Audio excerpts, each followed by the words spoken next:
नमस्कार, मी प्रियांका पाटील। आपण पाहत आहात राष्ट्रीय लोकराज्य न्यूज, निर्भीड बातम्यांचे व्यासपीठ। आज आपण दिवसभरामध्ये घडणाऱ्या घडामोडींवर नजर टाकूया। दौंड शहरात महात्मा गांधी जयंतीनिमित्त रक्तदान शिबिर संपन्न।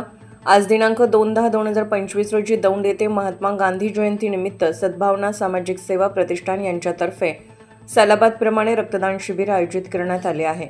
या कार्यक्रमात माजी आमदार रमेश अप्पा थोरात, माजी नगराध्यक्ष प्रेमसुख कटारिया, माजी उपनगराध्यक्ष धुमाळ अण्णा फिलिप, नंदुभाऊ पवार, बाबा जगदाळे, स्वप्नील शाह, बेसिटन फिलिप, प्रिन्स डॅनियल आणि सर्व मान्यवर उपस्थित होते।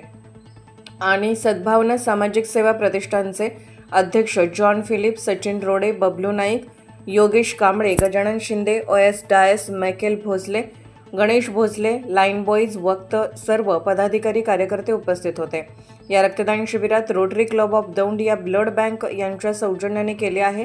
या शिबिरात 115 रक्तदात्यांनी रक्तदान करून महात्मा गांधी जयंती साजरी करण्यात आली। दौंड तालुका प्रतिनिधी जानी बाबा शेख।